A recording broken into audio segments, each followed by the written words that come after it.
It was summer on the island of Sodor, and the engines were working harder than ever. Constant demands for goods and many tourists made for an increasing workload for the engines, and they began to feel the pressure. One morning, the Fat Controller came to Tidmouth's sheds. "I understand that you've been working very hard this week, so I've decided you need some help," said the Fat Controller. "Unfortunately, Diesel is the only engine available." The engines groaned.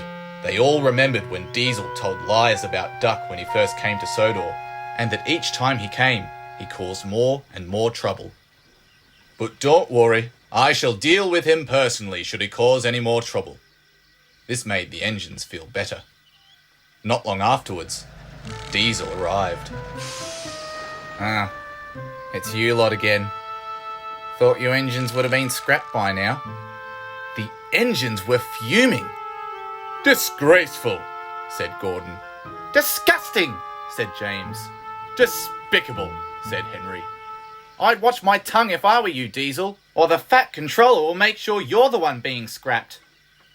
"Yes, James. Of course, James," said Diesel.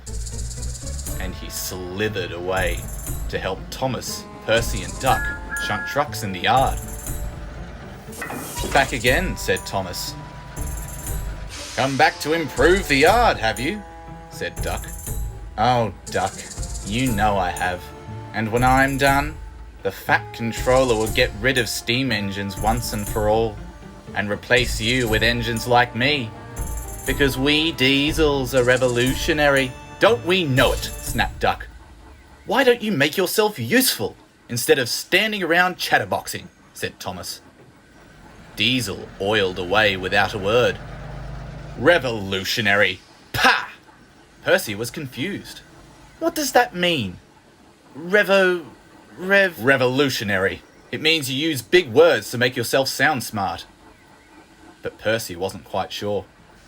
Later that day, Diesel was sent to the docks. Bill and Ben were there. "Can you smell a smell, Bill?" "What kind of smell, Ben?" "A sort of oily smell." "Yes, I smell it too." Yeah, whatever," said Diesel. "Heard that one before." Diesel thought the twins were just teasing. Just then, Salty rolled up beside him. "Ahoy, matey! What brings you to Sodor?" "Oh, you know, the incompetence of steam engines, perhaps." You should give the old steamies a chance," said Salty. "They're nice engines once you get to know 'em." Diesel just snorted and got back to work. At last, Diesel's train was ready, and he was coupled up.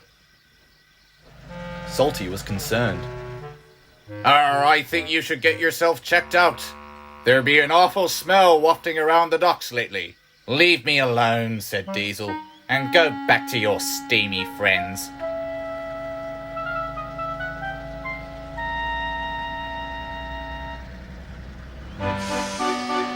Diesel had to stop at Knapford Station to wait for the line to be clear. Ari was there. He was waiting to pick up the inspector to take to the smelter's yard. "Oh, hello, Diesel. How's it going?" "Oh, hello, Ari. It's good to see you." "Yeah, you too, mate, you too. So, what brings you to Sodor?"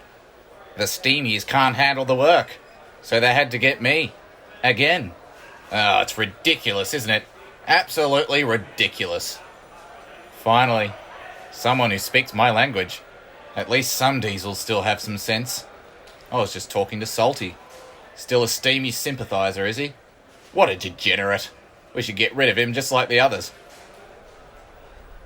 "Oh, don't think we should go that far. I mean, he's one of our own." "Who cares? Too many of us are defecting. Boko, Mavis, Paxton. We need to send a message. I mean, you said it yourself. We Diesels are revolutionary." Right, yeah. I don't...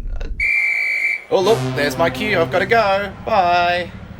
See you later. Oh, you'll stop by the smelter's yard, won't you? Won't you? Yeah, alright. Meanwhile, at the docks, Salty was preparing the flying kipper. He applied his brakes, but he couldn't stop. Ow! Careful, Salty. You could have caused an accident. I think there'll be something wrong with the rails, said Salty. His driver asked some workmen to inspect the rails. Diesel oil! It's leaked all over the tracks. That would be Diesel, said Salty. We'd better warn him. But it was too late. Diesel had already reached Gordon's Hill. He tried his hardest to pull the train up the hill, but he couldn't. He was leaking oil onto the tracks, making them slippery. I can't do it, he said, and he rolled down the hill. Both his driver and the guard applied their brakes, and he slid to a stop. It's no use, Diesel. We have to telephone for help. Luckily, Edward happened to be in the area, so he came to be Diesel's back engine. Not to worry, Diesel, said Edward. I'm here to help. Edward pushed, Diesel pulled, and slowly but surely, they made it to the top of the hill.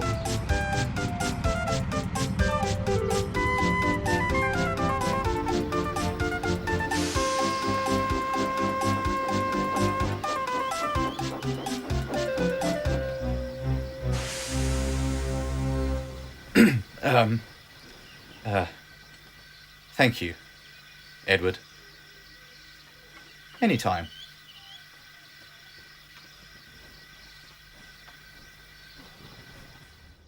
Later, Diesel was being examined and had indeed sprung a leak. I'm sending you back to the other railway, said the Fat Controller. The accident wasn't your fault, but next time you come, if you cause any more trouble, well, you know the drill. The other engines were eavesdropping. Well, I guess now we know what it means to be, reversionary, or whatever he said. What does it mean?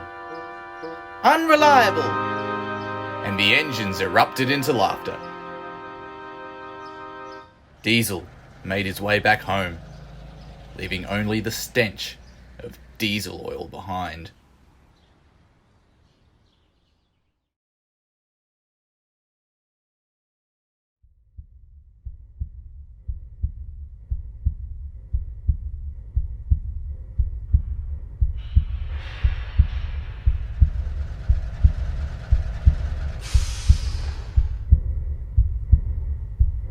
Hey, boss.